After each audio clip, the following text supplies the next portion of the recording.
So on the internet, I've been seeing this shit here and there, where you have these white supremacist, racist morons post this shit of black people rioting and having shit like, this is not the dream of MLK. This is not what Martin would have wanted.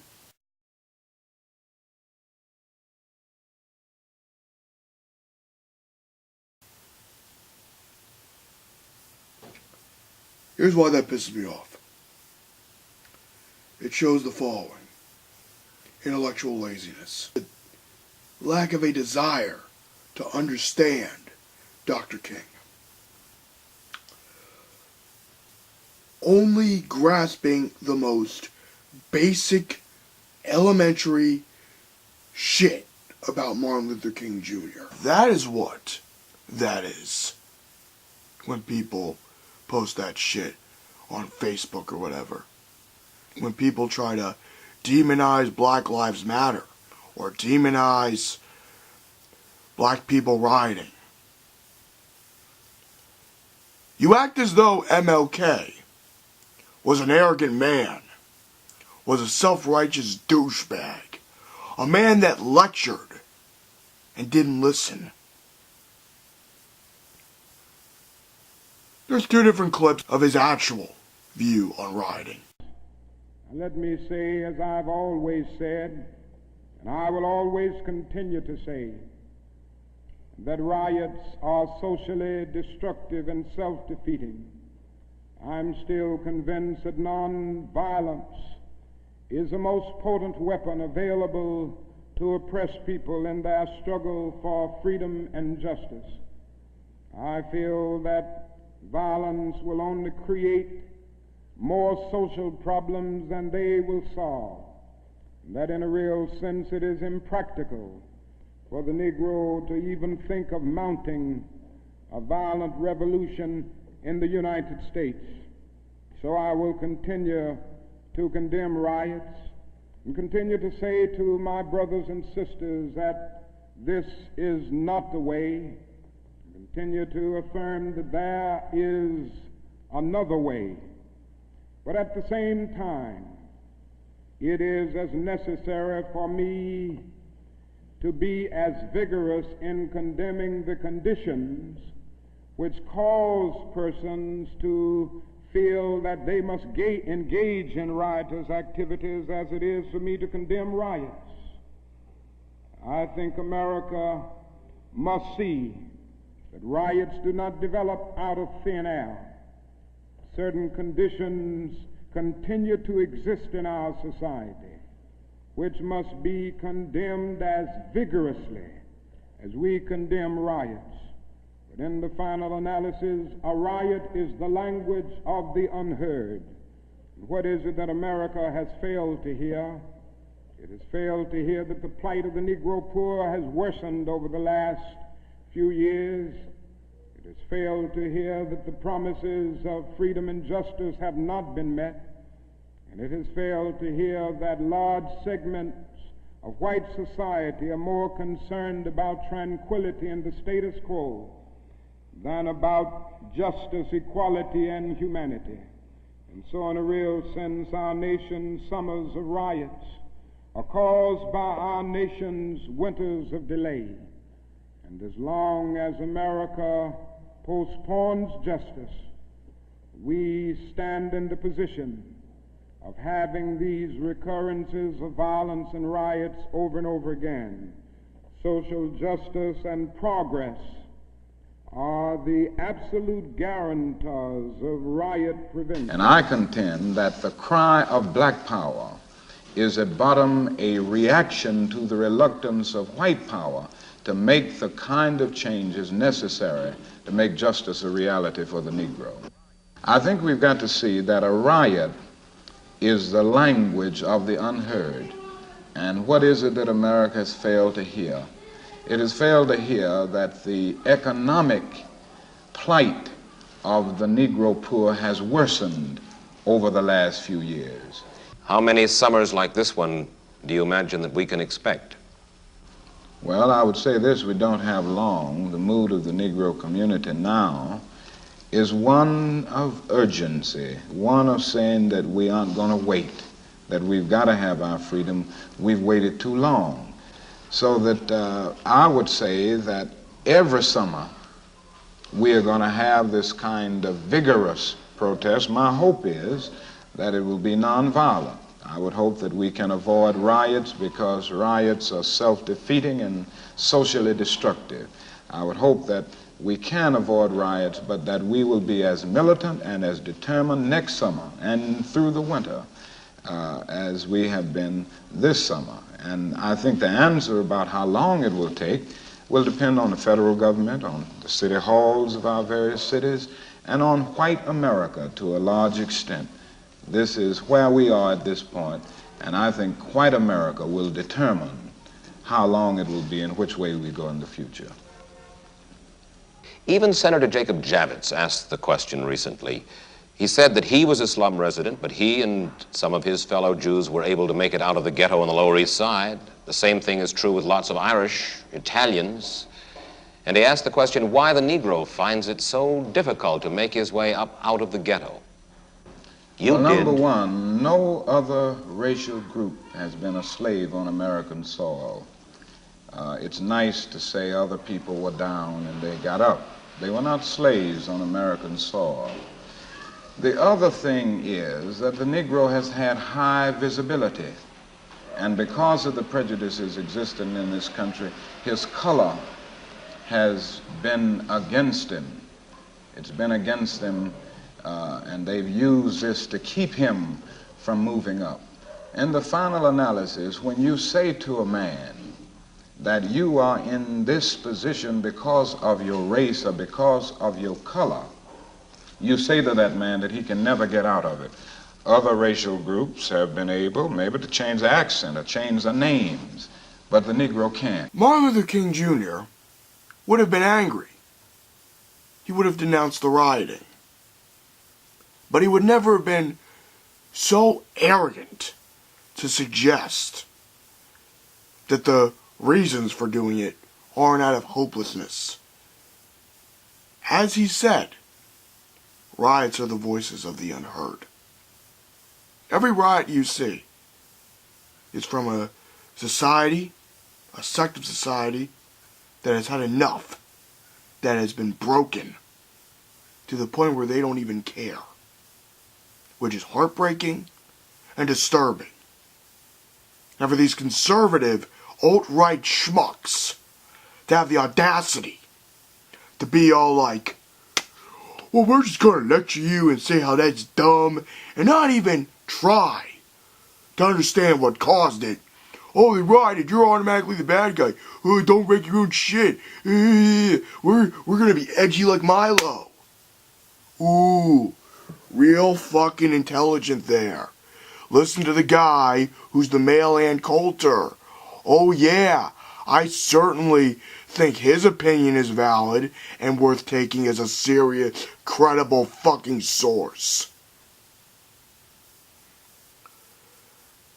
If I were you, and I know you people are too arrogant and stupid to pick this book up, Cornel West, Harvard professor Cornel West, I should say, published a book called The Radical King. I have it upstairs, actually. Why don't I get it for you? This is the book. Right here. This book brilliantly breaks down MLK's philosophy in detail. A lot of good shit in here. Talks about his views in the Middle East, religion, nonviolence, an entire section about loving your enemy, the Birmingham jail letters, nonviolence and social change. A lot of very well written data about King's philosophy. Now, this isn't the book I got to understand King's philosophy. When I was a kid, I picked up a biography about Martin Luther King. I always respected him. He was one of my heroes. After I read the book, I was shocked to learn several facts about the man. That he was very anti-Vietnam. Of course, that only makes sense. If you are a champion of nonviolence, you are going to obviously denounce one of the most violent wars in American history. Eventually, I found out he was a socialist after listening to some of his economic views. The man was in favor of a $20 minimum wage.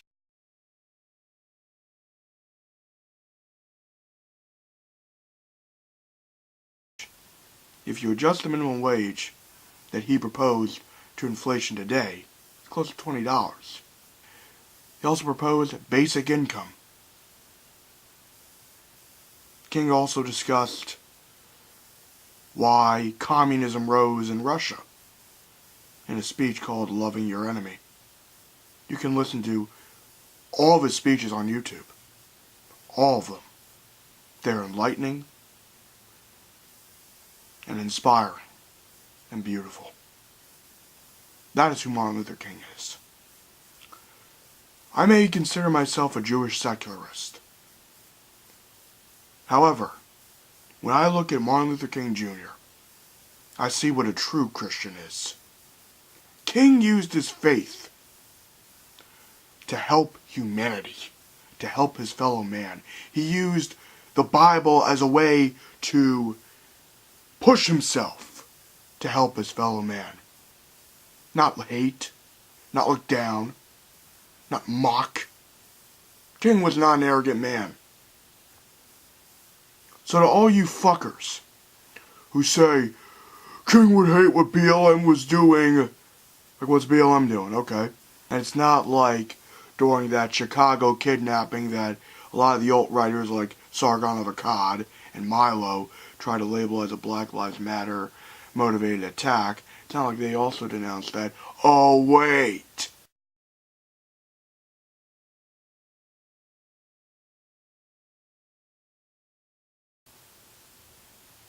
How about you go on their freaking website and read what they're proposing? How about you actually look at the shit that the United States government did against organizations like the Black Panther Party? How about you look into how the United States was afraid of Martin Luther King Jr.? J. Edgar Hoover spied on him. He tried to blackmail him and frame him. So don't act as though King is your conservative alt-right icon. The Reverend Martin Luther King Jr. would despise that ideology. He would hate. No, he wouldn't hate. He would be disappointed that people such as Richard Spencer are gaining traction now. He would be disappointed that someone as vile as Trump is the President of the United States.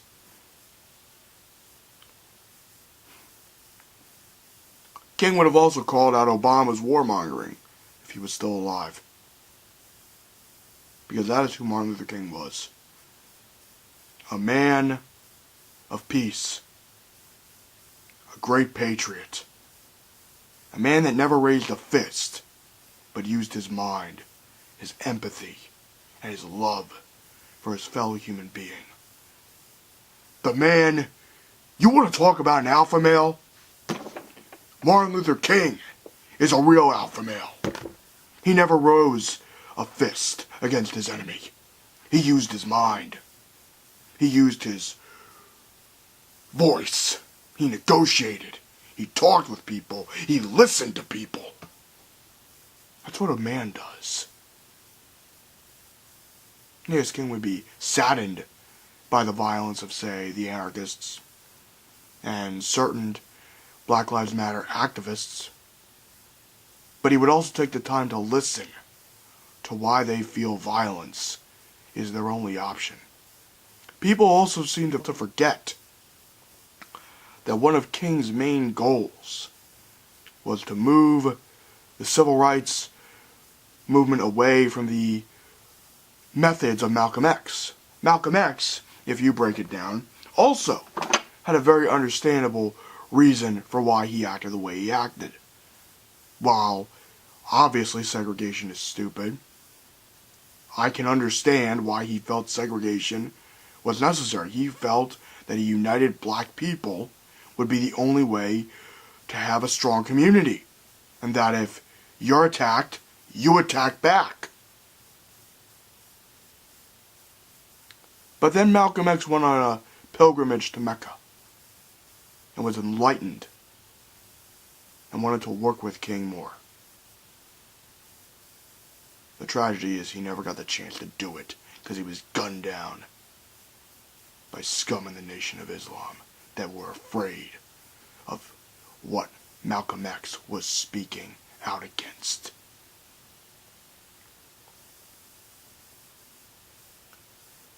See, when people in power look at an activist, they tolerate them. They let them have basic shit that the elite liberal will like. The elite liberal will be fine. As long as you talk about race, fine, oh, we're with you 100%. But the minute you start talking about the working man, the minute you start talking about a social and economic revolution, this is shit people don't know about him. The civil rights legacy of King, while important, isn't the whole picture of the man. It isn't the whole picture of the man.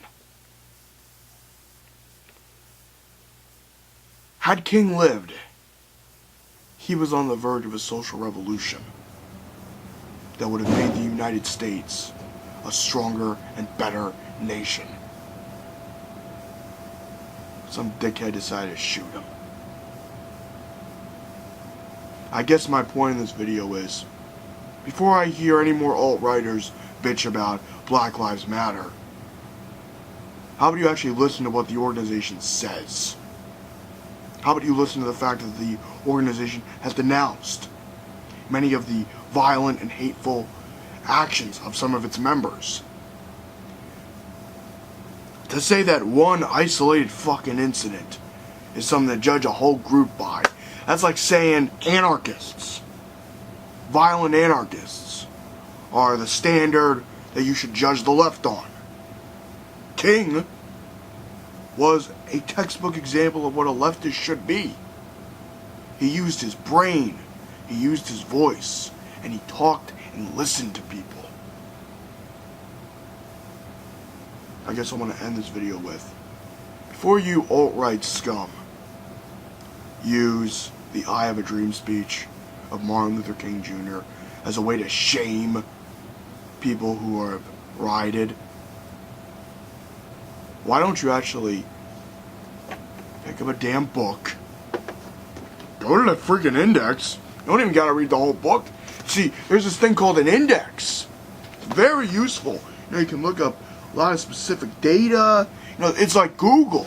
You know, it's like you have this little thing in the back, okay? You have these things called notes, okay?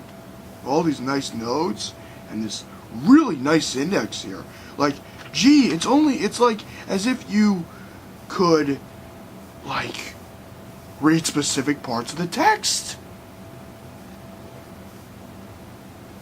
In all seriousness, I would highly recommend you pick up this book and listen to the speeches of Martin Luther King Jr. that will be linked in the description below. I just had to get this rant off my chest. Live long and prosper and have a nice day.